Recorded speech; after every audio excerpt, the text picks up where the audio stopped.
Olá galerinha, aquele abraço. Eu sou o professor Rogério Melo, sou professor de História e hoje eu trouxe o tema As Revoluções Coloniais pela Emancipação na América Portuguesa, ou seja, no Brasil.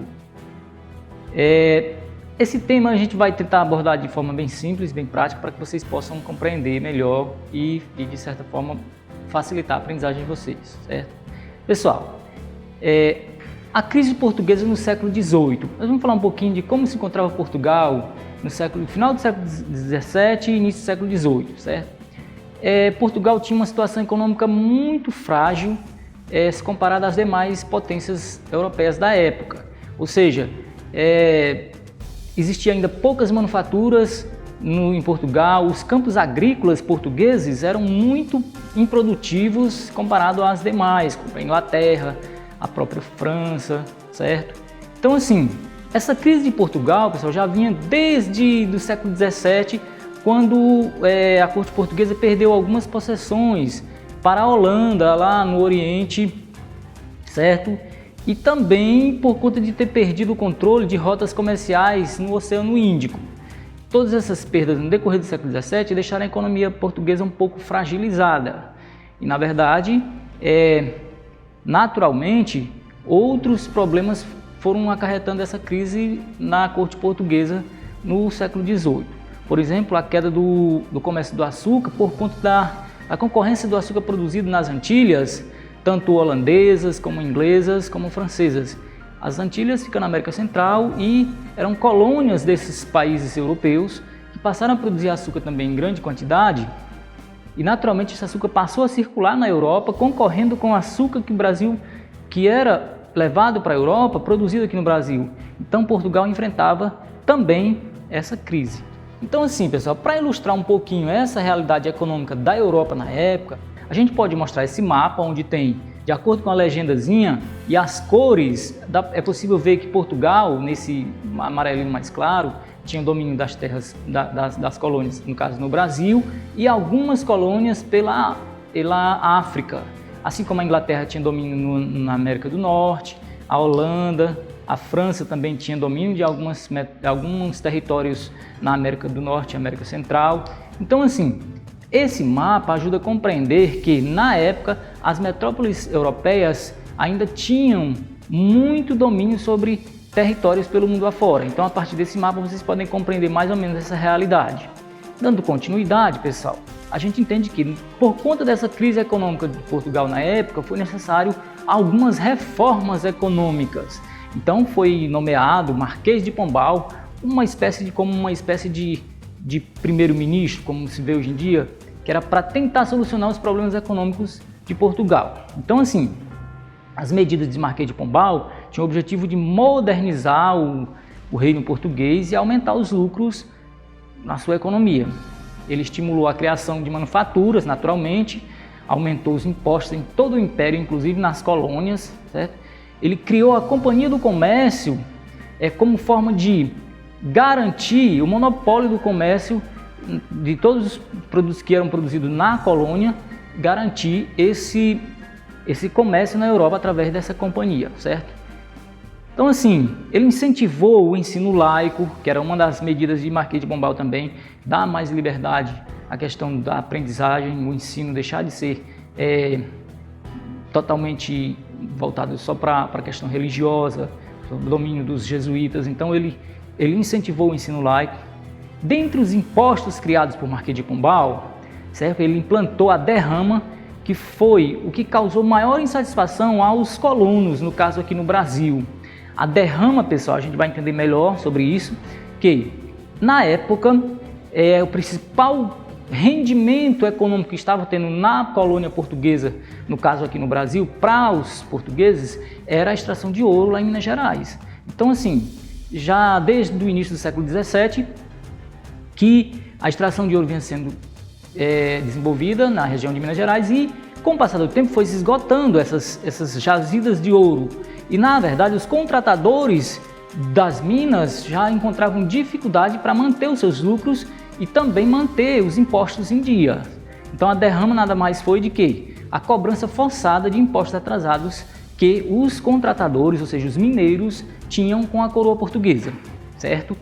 Então, assim, ele também transferiu a capital Salvador para a capital da colônia na época era Salvador, transferiu para o Rio de Janeiro, naturalmente por conta de ser mais próximo desse polo econômico que tinha na época, que era a extração de ouro em Minas Gerais. Então o litoral mais próximo de Minas Gerais era Rio de Janeiro, então ele transferiu a capital para ficar mais próxima.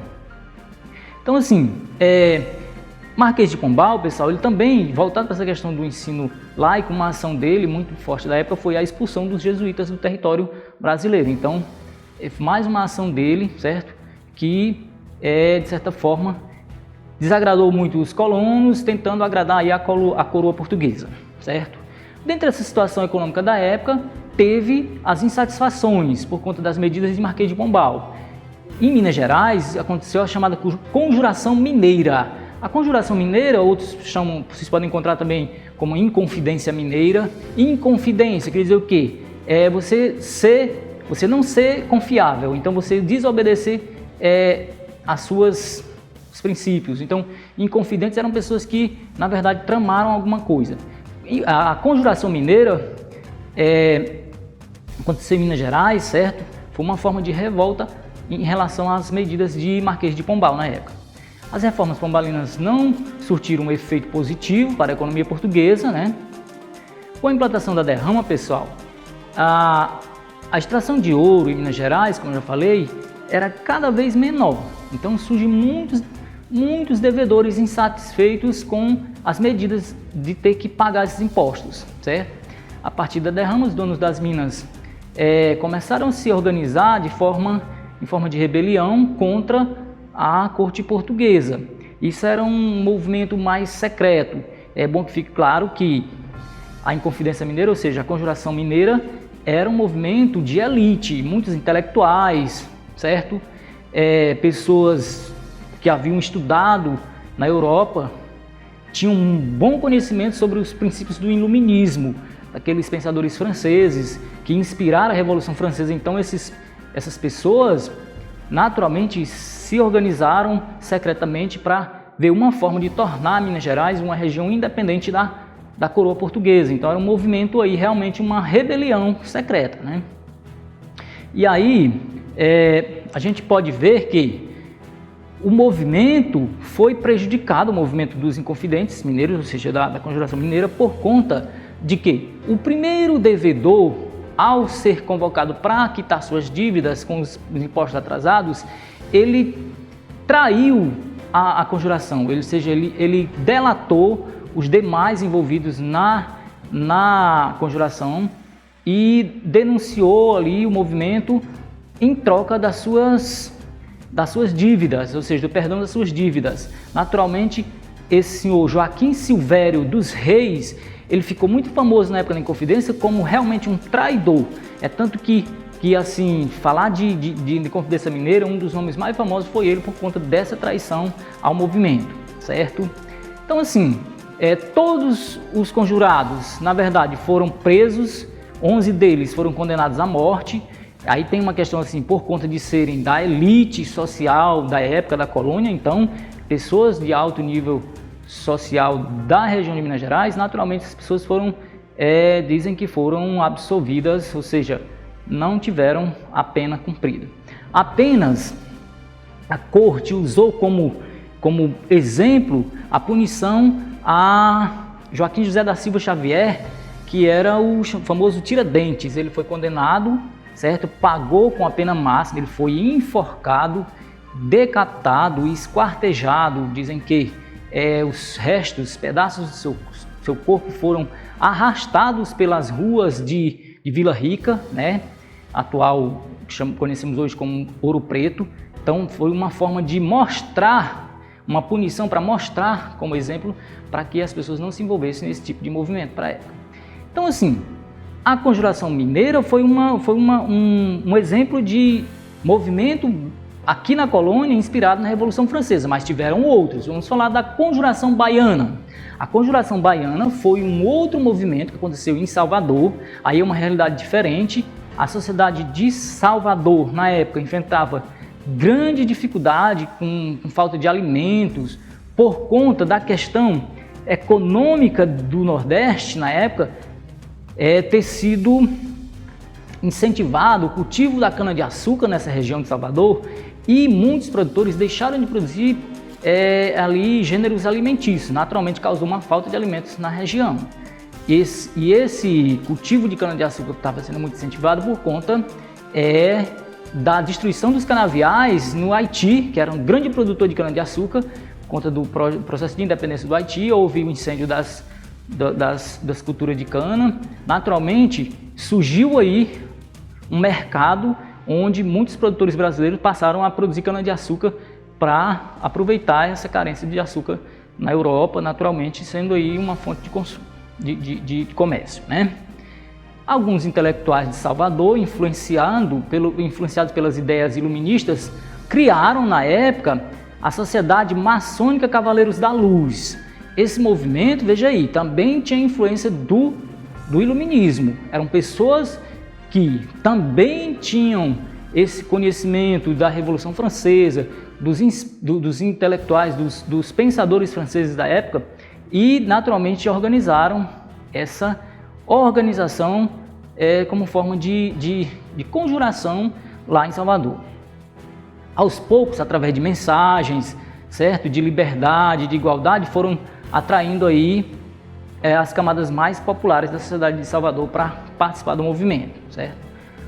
Os conspiradores pretendiam realizar reformas políticas na sociedade com a reivindicação dos direitos dos menos favorecidos, né, e o aumento da remuneração dos soldados. Ou seja, veja que é um movimento bem popular. Aí há uma diferença em relação à Conjuração Mineira, que aqui era um movimento mais popular, tinham pessoas bem simples, inclusive tinham escravos envolvidos, participando do movimento, certo? Então, assim, há aí essa diferença entre a Conjuração Mineira e a Conjuração Baiana por conta do nível social das pessoas. É possível a gente observar nessas imagens aí com a popularidade desse movimento. Era um movimento de ruas, não era um movimento secreto, intelectuais reunidos em portas fechadas, não. Então veja que já haviam escravos que trabalhavam nas ruas, se envolvendo, participando. Inclusive a punição a esses conjurados lá em Salvador foi diferente. Então, pessoal, a gente pode ver que o desfecho da Conjuração Baiana em 1798 foi diferente do desfecho da Conjuração de Minas Gerais, certo? Em 12 de agosto de 1798, Salvador amanheceu repleta de cartazes com palavras de ordem inspiradas na Revolução Francesa por diversos espaços públicos, ou seja, as pessoas espalharam cartazes por todo canto, divulgando ali o seu movimento, né, da Conjuração Baiana. A reação do governo foi imediata, certo? Prendendo os principais líderes. Através de investigações, o governo identificou os principais líderes e foram condenados.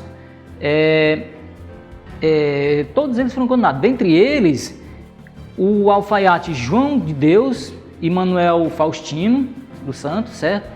O soldado Lucas Dantas e Amorim Luiz Gonzaga, certo? Esses conjurados foram condenados à morte e executados em 8 de novembro de 1799, ou seja, aí já não houve perdão da punição deles, eles não foram absolvidos, certo?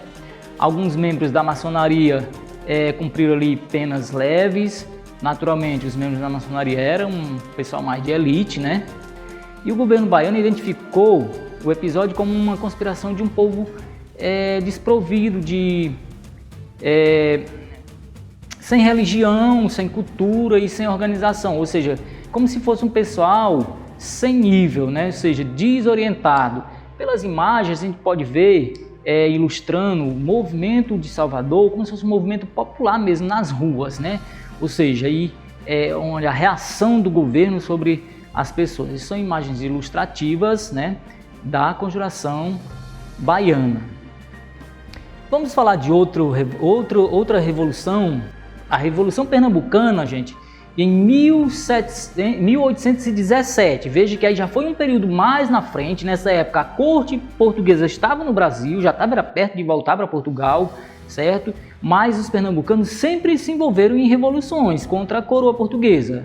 Mesmo antes da coroa portuguesa vir para o Brasil, a corte portuguesa vir para o Brasil, veja que aí já havia movimentos do povo pernambucano, certo? A Revolução Pernambucana de 1817, pessoal, essa foi a maior insurreição da época contra o poder do rei em toda a história de Portugal, certo? Eles lutavam contra os privilégios dados aos portugueses do alto escalão do governo aqui, certo? Porque eles entendiam que o Rio de Janeiro era um luxo e o resto do Brasil vivia numa situação difícil. Reclamavam da oscilação do preço do algodão no Nordeste, certo? E o aumento dos impostos. Naturalmente, quando a corte portuguesa veio para o Brasil, deu uma modernizada ali na região do Rio de Janeiro, na cidade do Rio de Janeiro, mas o resto do país viveu aí muito distante dessa realidade, né? Eles também, diferente das camadas sociais, diferentes camadas sociais participaram desse movimento, certo? De revolta lá em Pernambuco.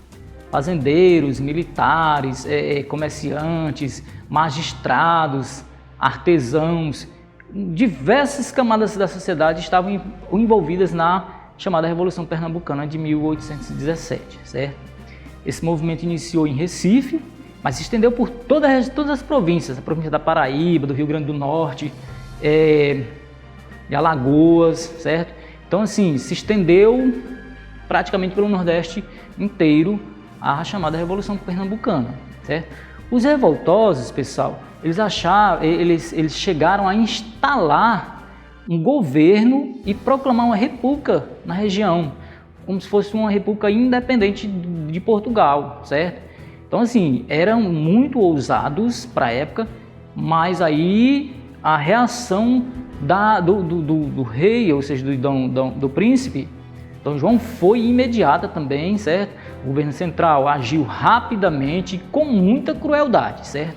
Em maio de 1817, as tropas reais invadiram Recife e, após grandes batalhas, eles prenderam os líderes do movimento. Aí imagine, prenderam e também foram muito cruéis, né? Dentre os presos, certo? Desse movimento, podem ser citados o Frei Caneca. Frei Caneca se envolveu em muitos movimentos em Pernambuco, né? E também o militar João Pellegrino, que foi esquartejado. Geralmente nessas repressões do governo, geralmente usava ali uma forma de fazer uma punição bem cruel com alguém, assim como foi cruel na Revolução, na Inconfidência Mineira, lá na Conjuração Baiana. Na Revolução Pernambucana também teve essa forma cruel de punir um dos envolvidos, certo? A população, de modo geral, passou a ser muito perseguida, pois o governo incentivou as chamadas delações entre os moradores da região. Ou seja, muita gente passava a denunciar, a delatar determinados envolvidos em movimentos, certo? A gente pode ver imagens ilustrando o movimento, onde os pernambucanos chegaram a criar uma bandeira de Pernambuco, ou seja, como se fosse um Nordeste independente aí, certo? E as imagens, embora não sejam imagens muito boas, dá para ver que ilustrando aí o movimento popular da Revolução Pernambucana de 1817. Gente, essas foram revoluções do século XVIII, que na verdade essas revoluções elas dão um certo rumo para o processo de independência do Brasil. A gente é um capítulo muito longo, a gente vai dar uma pausa por aqui, eu trago uma sugestão de atividade sobre esse assunto e, dando continuidade na parte 2, eu sugiro que vocês acompanhem, que também apresento o processo de emancipação da colônia portuguesa aqui, que é onde hoje é o Brasil, ok? Um forte abraço, foi um prazer estar com vocês e até a próxima aula.